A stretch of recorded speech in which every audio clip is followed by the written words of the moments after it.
नमस्कार, मी गार्गे आवार, एक कॉमन मॅन.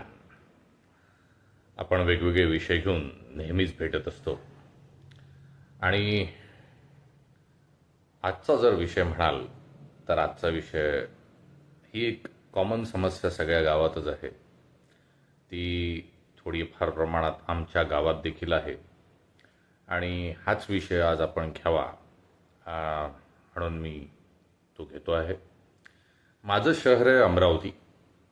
आणि साधारणतः जी छोटी शहरं आहेत, जशी मेट्रोज वेगळी आणि पुणा मुंबईच्या कम्पेअरमध्ये छोटी शहरं, जसं आमचंही शहर एक आयुक्तालयाचं शहर आहे.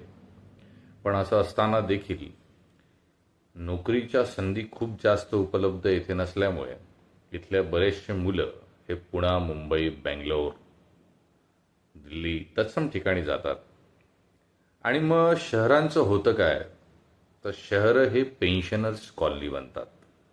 म्हणजे साधारणतः इथे राहणारे लोक असतात, ते म्हातारे राहतात. आणि ते काय करतात, तर ते इथे राहतात. त्यांची मुलं स्वतःच्या व्यवसायाकरता म्हणा किंवा कमाई करता म्हणा किंवा ज्या काही अनुषंगाने ते मेट्रोजमध्ये सेटल होतात.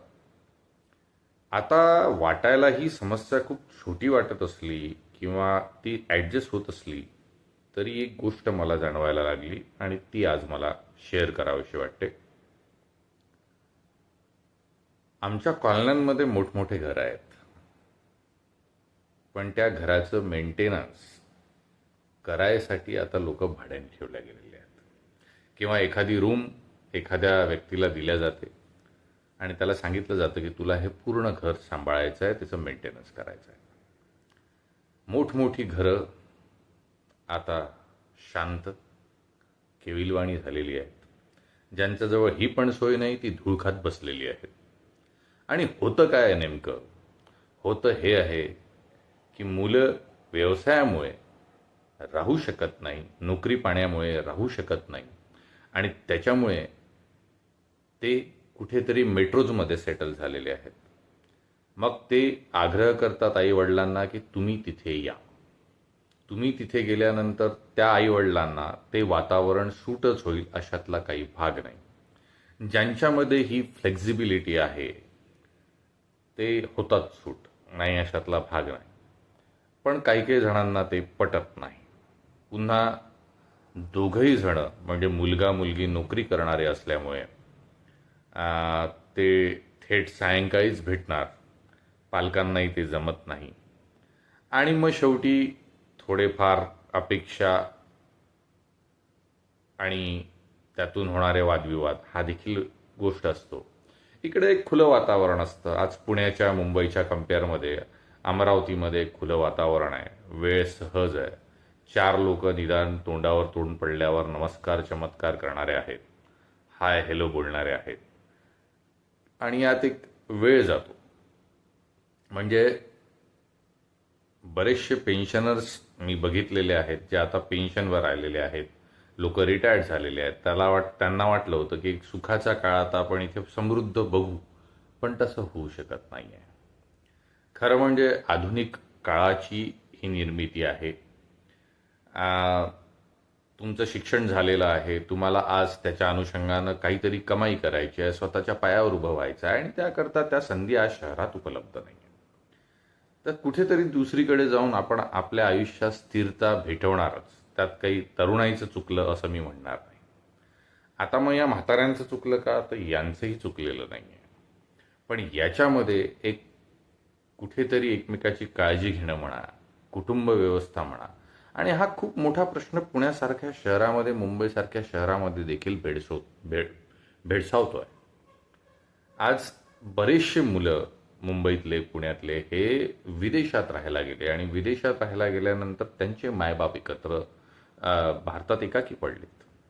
कितीतरी ठिकाणी लोक मरून पडतात, 2-2, 3-3 दिवस माहीत पडत नाही.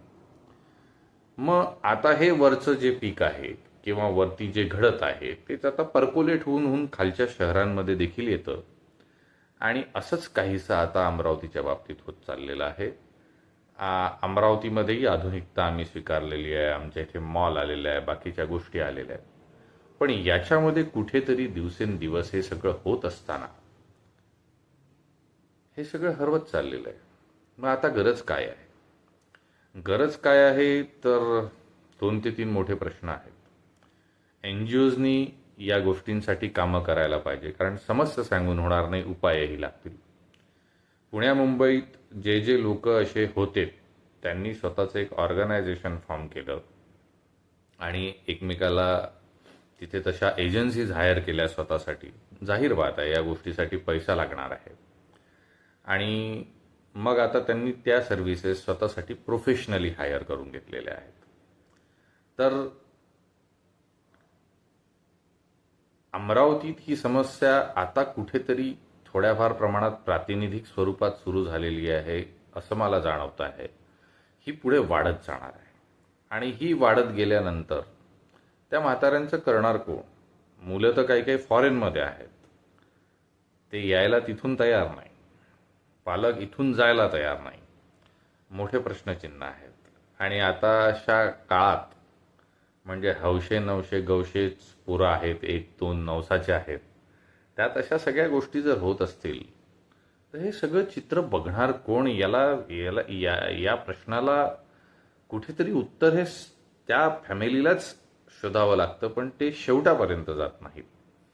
आणि एखाद्या वेळी एखादा एकाकी व्यक्ती जेव्हा पडतो, राहतो, एखादे काका ते आपण कोणाला भेटायला जावा तर ते खूप आठवणी काढत राहतात. ते म्हणतात, चालला का? बस ना, चहा भासतो तुला. आपण म्हणावं, काका ठीक आहे ना. 1 कप चहा झाल्यानंतर म्हणतात, अरे अजून काहीतरी खा. मुळात त्यांना तो आधार हवा आहे. मुळात त्यांना ते शेअर करायचं आहे. त्यांच्यासोबत कोणी बोलायला नाही. इवन इतकंच काय, मी रोज काम करतो, बाकीच्या गोष्टी करतो, माझ्या देखील एका ठराविक वेळेनंतर भेटीगाठी ज्या आहेत त्या लोकांच्या कमी होतात, नातेवाईकांच्या कमी होतात. कारण आपल्याजवळ तेवढा वेळ नाही, त्यांना आपल्यासाठी तेवढा वेळ नाही, या सगळ्या गोष्टी होतात. तर अशा पद्धतीने आता ह्या समस्या हळूहळू भेडसावत आहेत. तर शहरं ही पेन्शनर्स कॉलन्या होत चालल्या आणि त्यांची मुलं ही दूर दूर ठिकाणी शिकायला चाललेली आहेत. या सगळ्या गोष्टींचा प्रश्न आवासून आधुनिक जीवनात आपल्या पुढे येतात. कुठेतरी याच्यावर विचार आपणही करायला पाहिजे आणि याचे सोल्युशन्स. कारण मग पुढे आता मला असं वाटतं वृद्धाश्रमांची वाढणारी संख्या किंवा पुढे सरकारच या बाबतीत काही धोरणं आणतील, स्वीकारतील, त्यांना ती जबाबदारी स्वीकारावी लागेल, एवढी मोठी ती समस्या वाढेल, असं काहीतरी होईल. बघूयात भविष्याचा वेध काय. पण हळूहळू कुटुंब छोटी छोटी होत चालली आणि त्यातून आणखीन समस्या निर्माण होत चाललेल्या आहेत. याच्याकडे लक्ष देण्याची गरज आहे असं कॉमन मॅन म्हणून वाटलं, म्हणून आज हा विषय घेतला. नमस्कार.